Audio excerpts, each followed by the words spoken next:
পূর্ব মেদিনীপুরে তৃণমূল বনাম তৃণমূল।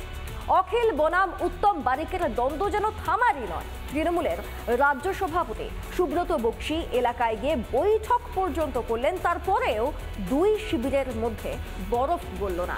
বৈঠকে হাজির ছিলেন অখিলগিরি নিজে, ছিলেন অখিল অনুগামী বলে পরিচিত নেতারা, কিন্তু সেই মিটিংয়ে দেখা গেল না উত্তম বারিক ঘনিষ্ঠ তৃণমূল কর্মীদের।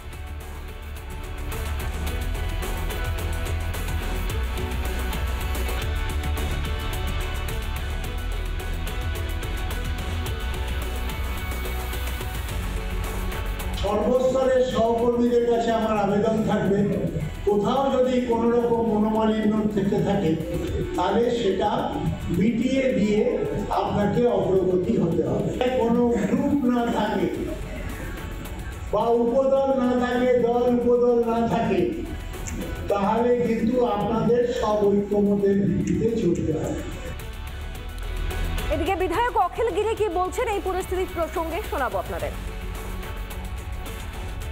তিনি বলে গেছেন, আমাদের মধ্যে যদি কোনো মনোমালিন্য থাকে, আমাদের মধ্যে যদি কোনো কিছু, এটা একটা ডানপন্থী দল, একটা বৃহৎ দল, এখানে বহু মানুষ বহু কর্মী থাকে, নিজেদের মধ্যে কোথাও কোথাও মনোমালিন্য হতে পারে, কিন্তু তারা কেউ তৃণমূলের বাইরে নয়। আমরা চেষ্টা করছি যারা কিছু ক্ষোভে দুঃখে বসে আছে তাদেরকে আমরা সঙ্গে নিয়ে কাজকর্ম করার চেষ্টা করছি এবং রাজ্য নেতৃত্বকে বলেছি আপনারাও হস্তক্ষেপ করুন, কোনো অসুবিধা নেই, আমরা সবসময় প্রস্তুত। যে ঝামেলা খোদ সুব্রত বক্সী গিয়ে মেটাতে পারছেন না, সেই ঝামেলায় রাজনৈতিক তর্জা যে তুঙ্গে হবে তা বলার অপেক্ষা রাখে না। উত্তম বারিক ঘনিষ্ঠ তৃণমূল নেতা কি বলছেন একবার শোনাবো আপনাদের। পাল্টা বিরোধীরা বিজেপির তরফ থেকেও কি বলা হচ্ছে সেটাও শোনাবো।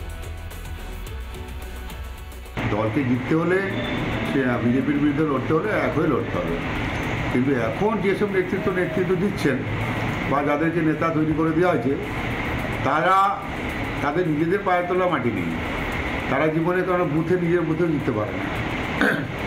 আর তারা ভাবছে যে মমতা ব্যানার্জির দল মানে আমরা জিতে যাবো আর কি, আমাদেরকে বাদ দিয়ে, আমাদের মতো নেতৃত্বদের বাদ দিয়ে তারা জিতে যাবে ভেবেছে, তাই আমাদের কারোর সঙ্গে মিটাচ্ছে না বা মিটছে না।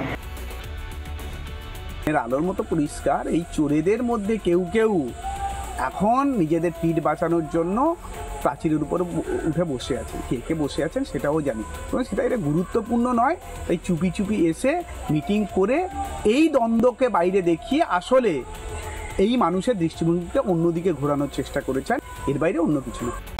নানা ধরনের কন্টেন্ট দেখার জন্য লাইক করুন, শেয়ার করুন আমাদের ফেসবুক পেজ, সাবস্ক্রাইব করুন আমাদের ইউটিউব চ্যানেল। পাশাপাশি অন্যান্য ব্রেকিং নিউজের জন্য অবশ্যই চোখ রাখুন রিপাবলিক বাংলায়।